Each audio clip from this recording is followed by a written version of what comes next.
I, like a number of other people, greatly enjoy the music of Nujabes, the Japanese instrumental jazzy hip hop producer who passed away, like half a decade ago at this point in time.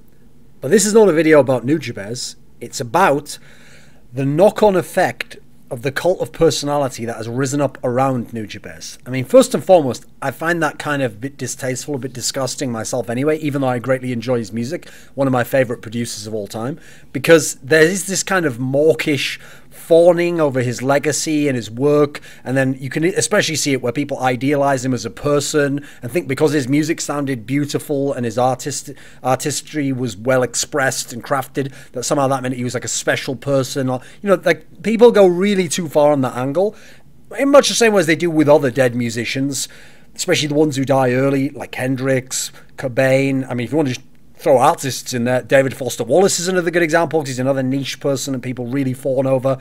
The problem is, though, that in itself could have a whole video deconstructing the cult of personality that rises up around people and how uneasy that makes me feel and how I just don't enjoy it and it pushes me away from that crowd of people, even though they think they're going to be aligned with me because we both enjoy that person's artistry and their expression and their output. But the reason why I make this video is because, unfortunately, it has meant that people actually think that Nujabes' music is its own genre. They think he created his own genre, he's the only one who did it, he's the only one who ever did it to that level, and that since he's dead, if you like that type of music, you just have to listen to Nujabes on repeat. You just have to keep listening to it and hope there's some unreleased shit or a remix that comes out, and that's all you can really do. Now, here's the problem. He's not actually that unique. He's not that much of a one-off or an exception. And certainly, the fact that he is dead does not make him better than people doing similar types of music who are alive and still producing music right now. He's certainly one of the best, and he might be the best example in the genre. It's actually not my personal favourite of that genre, but there is plenty of other jazzy, chilled-out, instrumental hip-hop, and quite a lot of it even from Japan. So, I understand on one level why people get this way, but he is not actually as unique as certain figures in other musical areas. Like, for example, there really is no one like Burial. If you like that sort of future garage, it was originally called like real dubstep type music. It evolved much beyond that. Sure, there's people who've emulated him and tried to make music like that.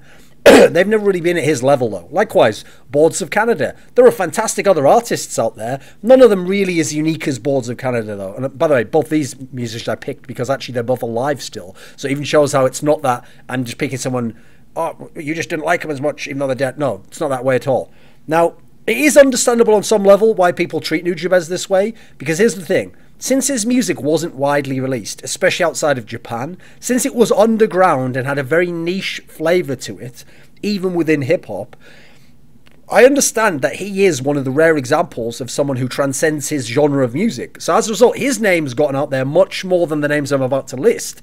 And he's the first point of contact for a lot of people. But unfortunately, when he's the first point of contact and they like his music and they really like it, because he's dead, because there won't be any more music, and because they want to believe he was an extra special human being, they then build up into the narrative that there must be no one else who's done music like this, no one's like him, and it's just him alone. And that's the problem, because if you like jazzy, chilled out, Japanese instrumental hip-hop, or just instrumental hip-hop in general, there's a bunch of people who are similar to Nujabes, some of them I think better. So yes, start with Nujabes. That's a great starting point. But beyond that, how about someone who worked with Nujabes? Uyama Hiroto.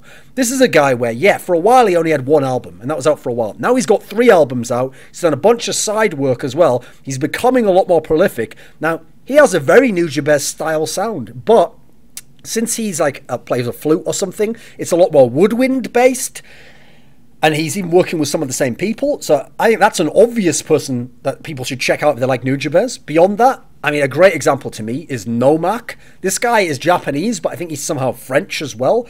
Fortunately, his music hasn't had that wider release. But this guy is a monster. This guy might be my favourite of the lot.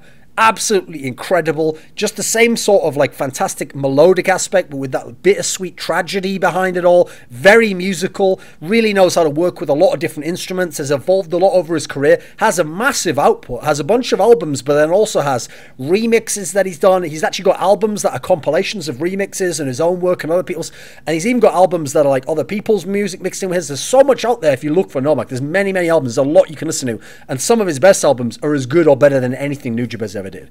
DJ Okawari is a pretty obvious one. A lot of people might know this name. He's more piano-based in general than Nujabes, but also utterly fantastic stuff. Again, it's hard to see how if you like Nujabes, this stuff won't be up your alley. You won't enjoy it and for what it is in itself, but also within the same vein of music and artistry.